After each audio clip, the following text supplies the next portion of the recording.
Lecture du livre de la Genèse. En ces jours-là, la parole du Seigneur fut adressée à Abraham dans une vision. « Ne crains pas, Abraham, je suis un bouclier pour toi. Ta récompense sera très grande. » Abraham répondit, « Mon Seigneur Dieu, que pourras-tu donc me donner ?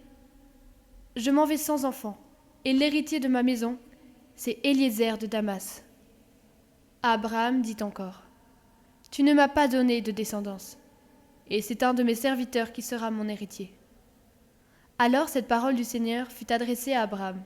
« Ce n'est pas lui qui sera ton héritier, mais quelqu'un de ton sang. » Puis il le fit sortir et lui dit, « Regarde le ciel, et compte les étoiles, si tu le peux. » Et il déclara, « Telle sera ta descendance. » Abraham eut foi dans le Seigneur, et le Seigneur estima qu'il était juste.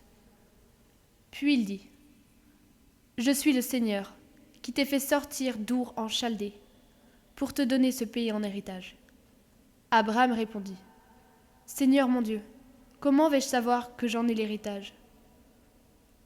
Le Seigneur lui dit, « Prends-moi une génisse de 3 ans, une chèvre de 3 ans, un bélier de 3 ans, une tourterelle et une jeune colombe. » Abraham prit tous ces animaux, et partagea en deux, et plaça chaque moitié en face de l'autre. Mais il ne partagea pas les oiseaux. Comme les rapaces descendaient sur les cadavres, Abraham les chassa. Au coucher du soleil, un sommeil mystérieux tomba sur Abraham. Une sombre et profonde frayeur tomba sur lui. Après le coucher du soleil, il y eut des ténèbres épaisses.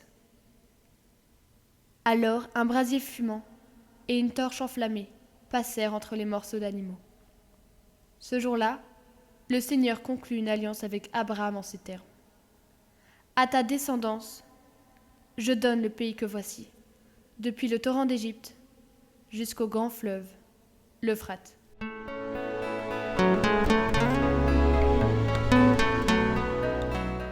Évangile de Jésus-Christ selon saint Matthieu. En ce temps-là, Jésus disait à ses disciples, « Méfiez-vous des faux prophètes qui viennent à vous déguisés en brebis, alors qu'au-dedans ce sont des loups voraces. C'est à leurs fruits que vous les reconnaîtrez.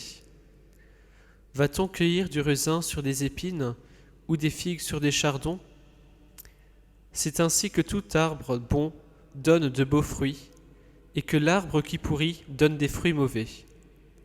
Un arbre bon ne peut pas donner des fruits mauvais, ni un arbre qui pourrit donner de beaux fruits. Tout arbre qui ne donne pas de beaux fruits est coupé et jeté au feu. Donc, c'est à leurs fruits que vous les reconnaîtrez. »